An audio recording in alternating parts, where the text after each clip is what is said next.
হ্যাকারের কবলে পড়েছে বেসরকারি ব্যাংক ইসলামী ব্যাংক বাংলাদেশ। ব্যাংকটির অফিসিয়াল ফেসবুক পেজ হ্যাক করার পর পেজ থেকে দেয়া হয়েছে হুমকি ও বিশেষ বার্তা। প্রশ্ন উঠছে, কেনই বা হ্যাকিংয়ের টার্গেটে পরিণত হলো এই আর্থিক প্রতিষ্ঠান? বিস্তারিত জানাচ্ছেন আরিফ হাসান।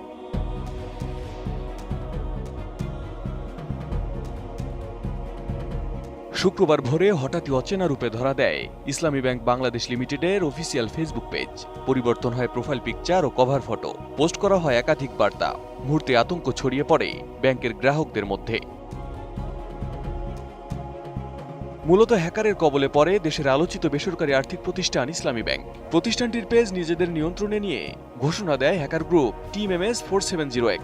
তারা জানায়, ব্যাংকের কর্তৃপক্ষের অন্যায় ও অনৈতিক আচরণে ক্ষুব্ধ হয়ে এই পদক্ষেপ নিয়েছে তারা। হ্যাকারদের ভাষ্যমতে হাজার হাজার কর্মীর ভবিষ্যৎ রক্ষার দাবিতে এই আক্রমণ চালানো হয়েছে।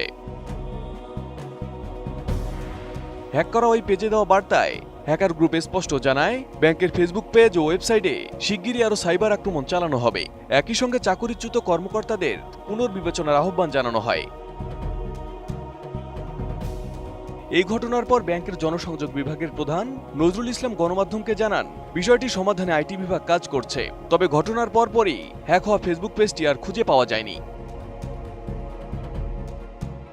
হ্যাকার গ্রুপটির বিভিন্ন পোস্ট দেখে ধারণা করা হচ্ছে, এই সাইবার হামলার পেছনে রয়েছে ব্যাংকের সাম্প্রতিক পদক্ষেপ। গত 22 সেপ্টেম্বর বিশেষ দক্ষতা মূল্যায়ন পরীক্ষায় উপস্থিত না হওয়ায় 4771 কর্মকর্তাকে ওএসডি এবং আরও 200 কর্মকর্তাকে চাকরিচ্যুত করা হয়। তবে ব্যাংক কর্তৃপক্ষ দাবি করে, এসব নিয়োগ প্রক্রিয়া ছিল প্রশ্নবিদ্ধ। ভুয়া সনদপত্র অনিয়মের মাধ্যমে এসব নিয়োগ হয়েছিল।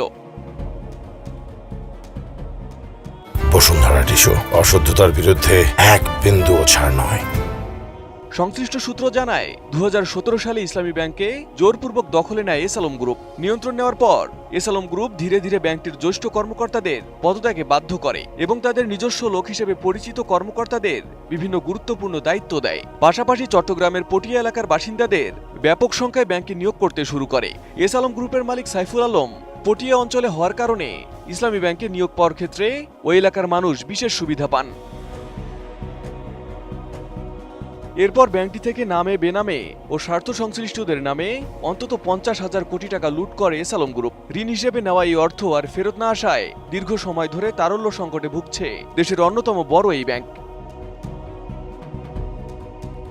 এদিকে দেশের ক্ষমতার পালাবদল হলে আগের পরিচালনা পর্ষদ প্রতিষ্ঠানটির নিয়ন্ত্রণ নেয় এবং ওই সময়কার নিয়োগ প্রক্রিয়ার অনিয়ম তুলে ওই কর্মকর্তাদের চাকরিচ্যুত করে।